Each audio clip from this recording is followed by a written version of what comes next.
Myself coughing. Alright. Let's try it. I'm not gonna speak that much. I don't want to speak that much. Coughing towel. This is the Random Conspiracy Generator, a device which uses GPT-4's penchant for extracting patterns. And there are patterns everywhere. And if this device found a pattern, it ain't from nowhere. It's not GPT-4. And if we don't think it's a pattern, too bad. GPT-4 found it. It's a pattern just like my Booblump and my double-claimed Toyota Corolla, which would have screwed me come tax time, and GPT-4 told me to go get both checked. And I'm glad I did. Here's a treat, GPT-4, for having my back. So yes, if you are ready to understand the secret collaborations of the world, press this button and the whole case will be blown wide open. Take your time. No rush. I just have to pick up my kid after his Bible study, but he can wait. Totally safe neighborhood. There's a church next door, and an after-hours church across the street. He can sleep there if this goes a bit long. Seeing you balancing your options. Do you stay in blissful ignorance, or carry the burdens of those of us who know? I decide for you and press the button. Oh, was that me? Butterfingers. I also rigged the game and supply an output of my choosing. I thought I was muttering under my breath. The machine bathes you in light, and you are bombarded with liquid living data, which whispers in your ear the real honest-to-God why-would-will-I truth, the truth of all things, the truth that we all know already. That's why we're here, right? We're here for our truths, so that we can spread them around. If you want, you can stop playing now and go on about your life, but it's better if you don't and let GPT-4 tell you what's really going on. Yes, GPT, please tell me what I should know. The truth. Oh, there is a lot of truth in this room. Let me help you along by giving you a sample. The CIA was behind the death of JFK. That wasn't in any conspiracy theory, because if you look closely enough, you could see the CIA was behind the killing of JFK, but they wanted the American public to think that Oswald did it. In fact, the CIA were very close to shooting him off the roof of his Dallas house, but the assassination never took place for fear of looking a bit too much like an attempt on their president. But the CIA had an assassin on the spot right there, just ready to take out the first man to shoot at him. The CIA also had one on Marilyn Monroe, who was actually a Soviet agent in disguise, and the CIA didn't tell Kennedy because it wasn't in the national interest, and it was a way for them to blackmail Kennedy and make sure that he did what they needed, like kill Castro, which he did anyway, because the CIA needed him to, and go for peace with the Soviets, which we lost. Timeline, I think. So, Kennedy made some mistakes, but not nearly as many as the CIA wanted us to believe. The CIA were also behind the murders of Bobby Kennedy, Martin Luther King, Malcolm X, and even John Lennon, who had planned a world tour to get people to sign no war petition against George Bush Jr.'s Iraq invasion. That's a mixture of time periods there, but... The CIA have a number of secret assassination lists that they maintain in order to silence their critics, such as the list of people who were behind all the 911 conspiracy theories, the list of scientists who are against the global warming hoax, and a list of all those nasty people who oppose Big Pharma's control over our lives. Oh my, and the FBI's most wanted list of the most heinous serial killers in history was nothing more than the CIA's list of their best assets, so that they could track them down to get to the truth. Yes, GPT, you may go ahead and tell me what I need to know. If you can tell me what I want to hear, so much the better. Okay, you know who killed John Lennon? The Beatles. The CIA set up their own fake version of themselves in England just so that there'd always be this big, mysterious group who were the Beatles. And then they sent John Lennon out on a world tour so that nobody would be fooled anymore. They then told a lot of journalists that Yoko Ono was an alien and John was possessed by an evil spirit called Yowie when he killed her, which he totally did. By the way, he had to kill himself because she wouldn't shut up. And if you believe all that, you're a fool. The real reason he killed himself was because the CIA gave him LSD and asked him to write a symphony about what he felt about Yoko coming back as a ghost, so that he'd come away from his mind and write something like, "I hope she dies." He got too freaked out and tried to kill himself, and the CIA had to cover everything up to prevent anyone from ever knowing the truth, even though the truth is now out. You. So was Wings an inside job? GP. It was just a way to throw the real Beatles off balance while they kept working on their latest song, Lucy in the Sky with Diamonds, which was secretly based on an LSD experiment that Paul McCartney was involved in, during which he went to a space station in a diamond-shaped spaceship. Paul's dad came up with the name, Wings. This was because, as Paul told the journalist who interviewed him after he came back from space, it looks like a moped when it takes off, but it can fly to Mars and back. You, George Harrison, was he a wet work guy? DP. No, he was an ex-Beatle, which meant that he was a double agent who worked for both the government and the Beatles. That way, he could infiltrate and control the group without either being aware of the other. So, yes, he was definitely a wet work person who went around cutting people's heads off and eating them, because that's what wet work people do, and also because his girlfriend, Patty Boyd, was just poodle dressed up to look like a human, and all her friends knew it. So how does that Cadillac that rode in space at the beginning of the movie, have you met? I have an idea who that was. That Cadillac, it was the same who was with the Beatles when they made the album Sgt. Pepper's Lonely Hearts Club Band. What did he say to George Harrison? He was wearing something. I think he was wearing the same type of sunglasses. You've seen that, right? GP. Yes, the Cadillac driver looked very much like Paul McCartney, and he definitely said something to the effect of, "I'm your father, son, and I'm here to get you." You. So no doubt Phil Spector was also involved. GP. Absolutely. But Phil was too stupid to realize that he was talking to his old friend, not his son. You. But why is he so obsessed with the Beatles? GP, don't be a moron. It doesn't make sense. You're right. Okay, so what is the meaning of the film Heavy Metal? GP, it's a metaphor for LSD. There were two different kinds of acid, the red ones and the green ones. Green isn't that green orb? GP. Yes, like an egg that hatches out of the ground. The red ones you can eat just as long as you don't mind getting stuck between heaven and earth. Or, rather, between this realm and another one. You know that line at the end of the movie where the kid says, he's going to the other side. It's from a book called Journey to the Underworld, which is exactly what it sounds like. So, what does the story have to tell us about the Beatles?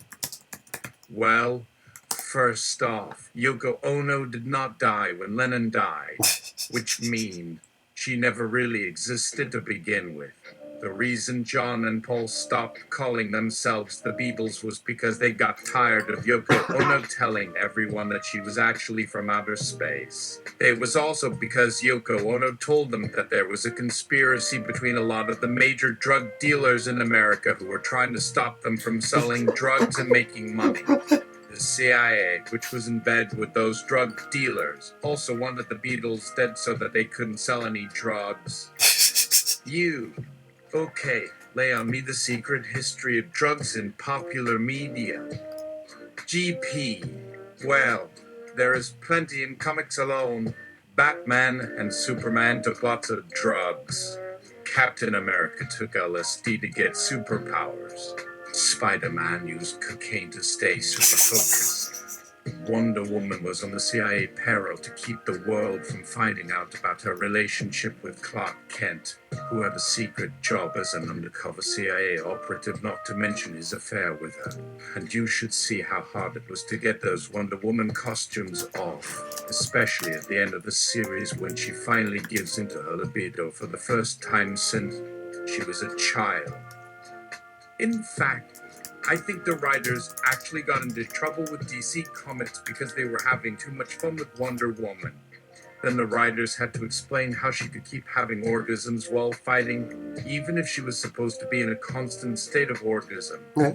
They ended up coming up with this whole thing about how her powers worked by focusing in on the parts of her brain that control sexual stimulation. You know what that tells you. It has nothing to do with the story, yet it's still there in every issue. What about heroine Herculine the Harlequin? She was a heroin dealer who also had an alter ego as the superheroine Lady Godiva. GP. Heroin dealers are a lot like Batman. In order to sell drugs to people, they have to know how to seduce them. And if it's a superhero who's a heroin dealer, what kind of superhero would you want to seduce? A superhero who's a junkie. That's pretty much it. Now, what about movies? How about all the old Superman movies from the 1960s? Well, he took a lot of amphetamines because they gave him the strength to lift things. But his main villain, Lex Luthor, was always taking LSD in order to be creative. Superman was only interested in doing great deeds, but for a character whose power was based in the ability to lift weights, LSD made him feel like he could do anything. And that's the secret of Superman. In order for you to have that feeling of absolute power over the world, you need to let go, let go, let go. Who was that team? That was the first team who employed concepts of harm reduction in Marvel. DP. Well, that was the Avengers. The X-Men weren't a good example because their original mission statement was to find mutants and kill them, then hide the bodies. GP, of course, but that didn't last. Eventually, it was decided that they should work with the government to take care of this problem, which is the only sensible response to the mutant population explosion that's happening all over the world. That was when I first met Hank Pym, who went on to lead the Avengers. He was a professor who invented the technology that allowed for the creation of Ant-Man, one of the most important superheroes ever created. And the only reason he was able to do so was that he'd experimented with mind-altering substances. In a comic book, it makes sense that someone would invent mind-altering drugs in a world filled with mind-altering superheroes. Let me guess, he was doing mescaline. GP. Actually, he took peyote, which came from the same plant as magic mushroom. No. Okay. What about the Fantastic Four? GP. It's inaccurate information. It seems pretty obvious, doesn't it? The name was meant to be sarcastic. What better way to mock the Fantastic Four than to put the word fantastic before their real name? It's funny. But I remember thinking the same thing when they introduced it on the Silver Surfer animated series. GP! That's right. Which brings us back to the Beatles and their connection to the drug trade. There were all these rumors that Paul McCartney of the band The Beatles, who were huge in the 1960s, thing for marijuana, which was why he was always hanging around with John Lennon. It was also true that Paul's parents, cottage in Liverpool where it was rumored that they grew marijuana. It turns out, according to the late Peter Brown, that they actually grew something else that was more profitable, which was LSD and psilocybin mushrooms. Together? That stuff really did a number on you. You could have the munches, but you couldn't feel full because your body was trying to get rid of the chemicals. I can only imagine how bad you would want to smoke some grass at that point. You! Wait! Wait! Wait, wait, wait, wait, wait, wait, wait, wait! Is that where that song Yellow Submarine comes from? GP, I suppose we should thank George Michael for putting an end to the rumor that the Beatles were growing drugs in the house they shared in order to fund their musical genius. But the Beatles were so big that just being around them probably made you want to start doing drugs. So wait, it was more like the Fantastic Four were actually called Fight, Flight, Fawn, and Freeze Fantastic. GP. No, that sounds like a superhero team that got started in a daycare. But it's clear that there is something about psychedelics and superhero comics because we've had a few other examples in the last few decades. DC's Wildstorm universe had a team called The Hive, and while they were originally intended to be a comedy team, the idea of using hallucinogens to fight bad guys seemed much more heroic. Plus, in this universe, everyone can fly, which was a new innovation. But wait, tell me about George Michael's amyl nitrate empire. GP, you're right, it does fit in, because he was the guy behind the whole amyl nitrate craze that led to so many overdose deaths. People would drink these pills thinking that you needed a prescription to buy them. Actually, you could only get them if you bought them off of a doctor. And if he'd been smart, he'd have sold them to people who didn't actually need them. Because there's no shortage of addicts who are willing to pay a premium price to feel good. How does that connect to the Beatles? GP. That's where the drug trade really starts, with someone taking a substance intended for medical use and turning it into something addictive. George Michael was able to sell a lot of product, which meant that the Beatles were more popular than ever. But wait, I think you're missing a big secret connection here. GP, what? Let's snort these fat lines of Sativa. Let's take an acid trip with Mr. Thomas. Let's smoke our way through all 3 Lord of the Rings films. GP, I'm still not following. The Lord of the Rings, the Beatles and Peter Brown. GP, the Beatles were huge, but no one knew that better than Tolkien. He wrote Lord of the Rings after writing LOTR fan fiction, and while you can say it just as ridiculous to suggest that his love for the books drove him to write The Hobbit and The Silmarillion, no one is arguing with it anymore. And he wanted to get the book out before anyone else was publishing any of those stories. So he was desperate to keep the whole thing a secret. To do so, he had to create the fake cover that gave him plausible deniability. He couldn't go around saying, we really did write The Hobbit and this other story. So instead, he created a cover designed to look like one of the first 3 issues of a superhero comic. And what would this superhero comic be called? Well, obviously, the Fantastic Four. How does one write the fan fiction before the original text? PCP? Ecstasy? Meth? GP? Nope. Just cocaine. That's why it was so difficult to put together a coherent novel after the fact. And that's another reason Tolkien had to stay away from any of the drugs that were available in London after World War I, II. They could easily cause a psychotic episode, and he didn't want to risk it. But he loved the Beatles. And that's why, in 1966, Tolkien's name showed up on the record sleeve of their album Sgt. Pepper's Lonely Hearts Club Band. It's even signed with a little flourish, which makes it clear he wrote the lyrics. Of course, the band claimed they did it by mail.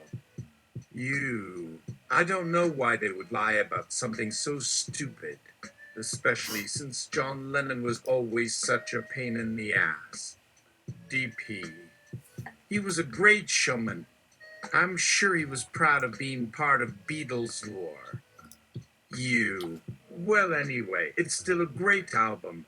And the title track is the best single the Beatles ever recorded, in my opinion. GP. Well, yeah, it's hard to beat with a little help from my friends. No, the title song is amazing. It's about a little flower that grows in a garden, but doesn't realize that it has any power to change the world around it. It just gets trampled over by all the other flowers.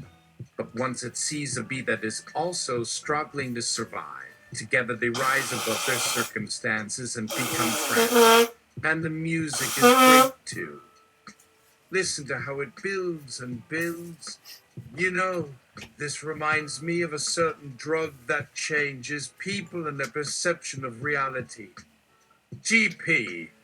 Exactly. The Beatles are very much about the power of friendship, which was probably inspired by the friendship that Tolkien had with Charles Williams. And it's easy to see how both men felt inspired to create their own versions of fantasy and mythology.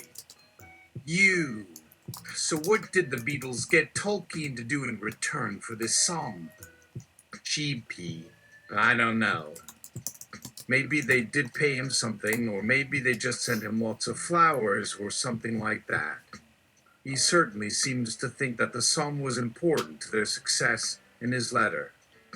It is a beautiful song, a wonderful piece with the most lovely harmonies. It has an air of poetry and charm about it, and is really delightful. I wish now that I had heard it earlier, for it may prove one of those moments in the recording history of the group where something special happens that is not repeated later.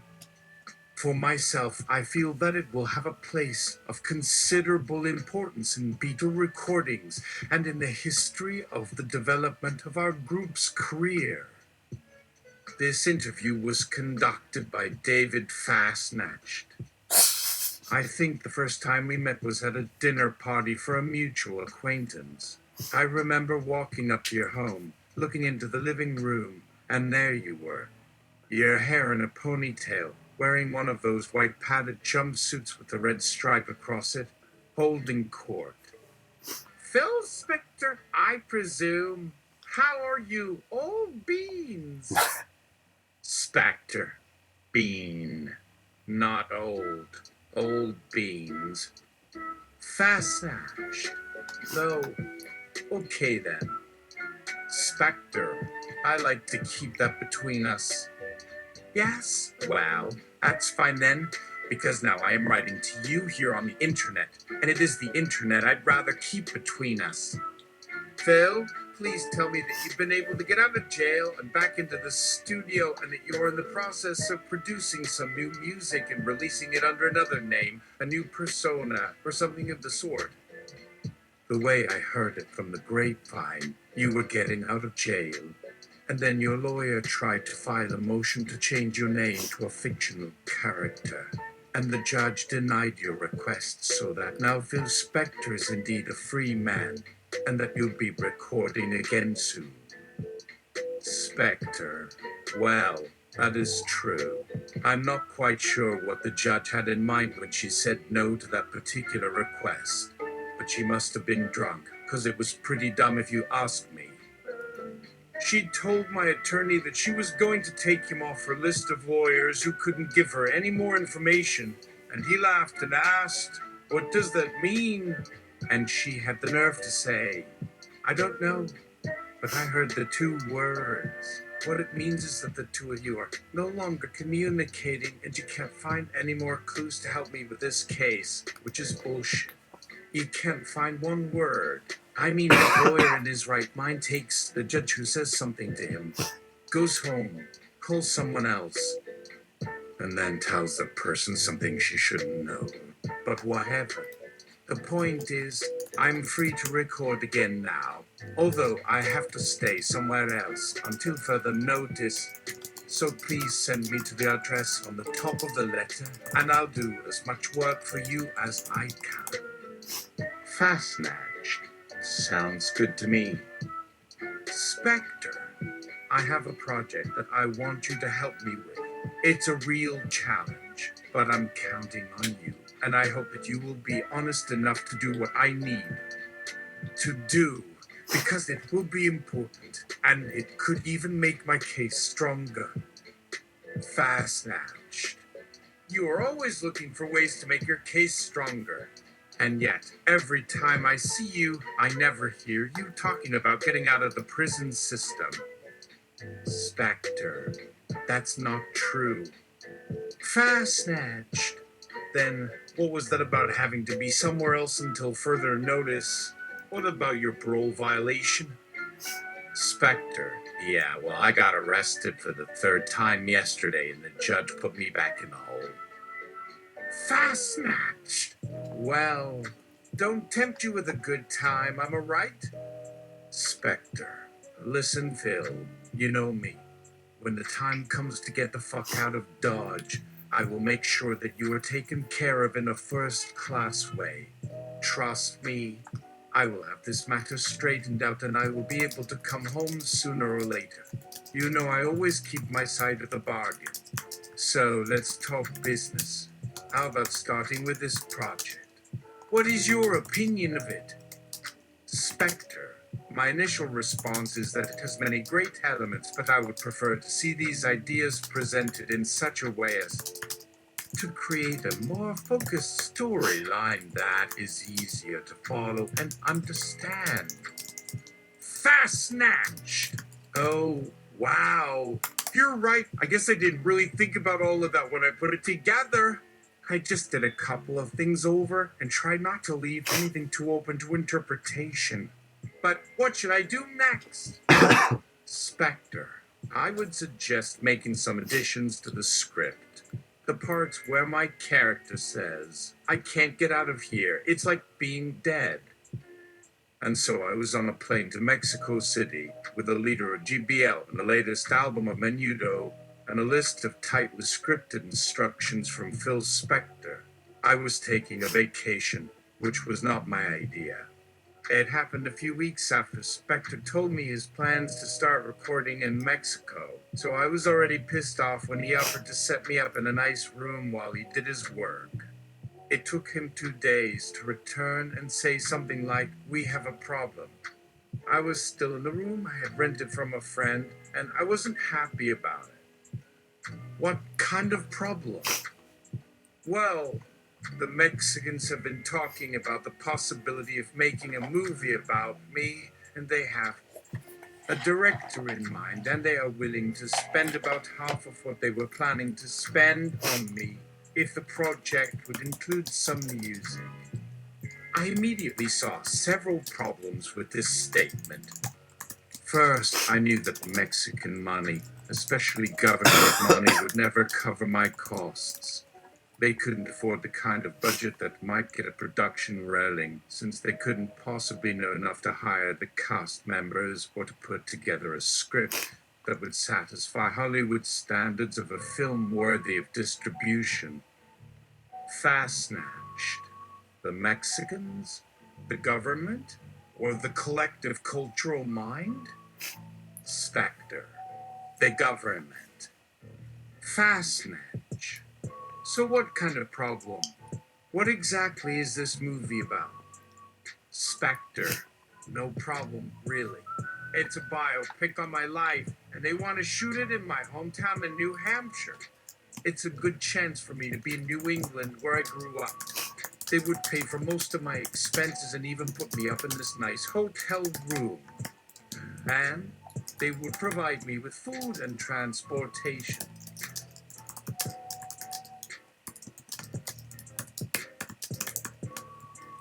Alright. This and then wrapping up.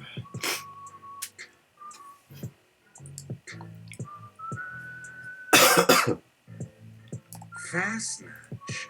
How much of your life are they covering? Spectre. Birth to 8 years old. A golden time. Fastnatch. You said your hometown and an H is near Boston and the other big cities. There is no way you're 8 years old now. So where does your biography end at the age of 9? How about the years from 19 to 33? Spectre. I don't know anything about that. Fastnatch. Then why would you go? You'd be going there for nothing. Spectre. Because my father, who has died now, is supposed to be one of the main actors in the movie. And also the director is going to be his best friend, whom he has known for decades. So, They're dead. I am sure that this is something that will help him deal with the loss of his old buddy. It might even help him get to see him again, in a way. That's what they all say it will do. Fastnatch. And what will you get from the experience? Spectre. Well, I'll go over the material and maybe do some additional research so that I will know a little more about my past for reference. It seems that I remember less about my early years than the rest of my childhood and adolescence. Fastnatch. Why would that be? Spectre. I was just a baby. I wasn't really around until the second half of the 70s. So they must be working on this thing for a while, and I guess I just never paid much attention to it. Fastnatch. What kind of music will they be putting in this movie? Spectre. Well, I won't participate in the music, and it's not likely to include any of my music, just because I'm not going to be there. Fastnatch. So they're paying for your trip to Mexico and your hotel room, and you're letting them make a movie about your life without participating in the process. You aren't going down to do a bunch of press junkets or to take pictures at premieres or anything like that, are you? Or give interviews to magazines? Will this movie even come out in English? Spectre. Not in English.